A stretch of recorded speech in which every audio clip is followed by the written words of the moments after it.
কাজের অভাবে যারা বাইরে চলে গিয়েছেন তাদের কর্মসংস্থান দেওয়ার মাধ্যমে পুনরায় বাড়িতে ফিরিয়ে আনার প্রতিশ্রুতি দিলেন নবদ্বীপ বিধানসভার বিজেপি প্রার্থী শ্রুতি শেখর গোস্বামী। এদিন সকাল আনুমানিক 11টা থেকে চরমাসদিয়া চরব্রহ্মনগর গ্রাম পঞ্চায়েতের বিভিন্ন এলাকায় বাড়িতে বাড়িতে কর্মী সমর্থকদের সঙ্গে নিয়ে জনসংযোগ করেন তিনি। কড়া রোদের মধ্যেও পায়ে হেঁটে প্রত্যেকের সঙ্গে সাক্ষাৎ করেন, তাদের সমস্যার কথা শোনেন এবং তার কাছ থেকে তাকে এত কাছ থেকে দেখতে পেয়ে খুশি সাধারণ মানুষেরাও। পঞ্চায়েতে আসলেন, মানুষের কেমন সাড়া পাচ্ছেন এখানে? এখানকার বেশিরভাগ মানুষ আমাকে চেনেন। আমি এখানে ভাগবত পাঠ করতে আসি। এখানে বিভিন্ন জায়গায় ভাগবত পাঠ করতে আসি। আমি একজন মন্দিরের সেবাই এবং আমার আগেও কিছু টান নাই। সেখান থেকে তারা তাদের ভবিষ্যৎ প্রজন্মের নিশ্চয়তার জন্য তারা দুহাত ভরে আমাকে আশীর্বাদ করছে। জনসংযোগের মাঝেই শ্রুতিশেখর গোস্বামী জানান, এই এলাকায় তিনি ভাগবত পাঠ করতে আসেন অনেকবার।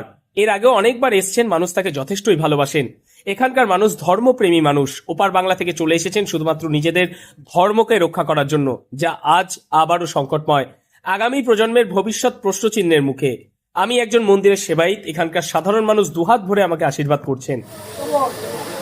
আমাদের সরকারি সাহায্যের অভাবে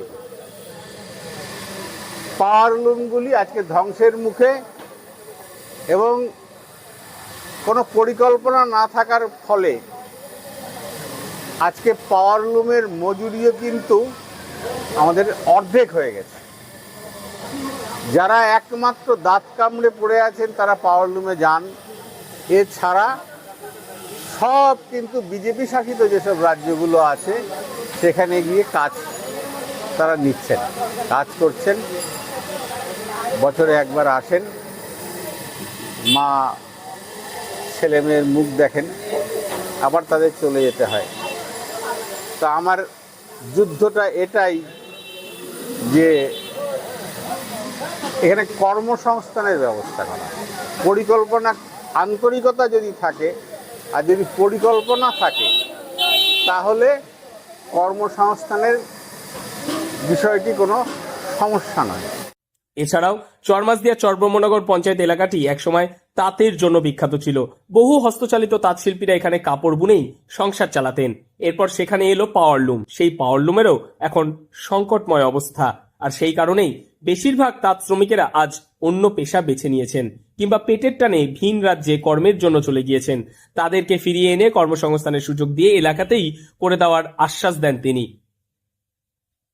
এখন দেখার, 5বারের বিধায়ক পুনরায় ষষ্ঠবারের জন্য চেয়াল দখল করবেন নাকি মানুষ আবার পরিবর্তনের মাধ্যমেই নতুনকেই বেছে নেবেন, তা নির্বাচনের ফলাফলই বলবে। নদিয়া থেকে মৈনাক দেবনাথের রিপোর্ট, লোকাল 18 বাংলা।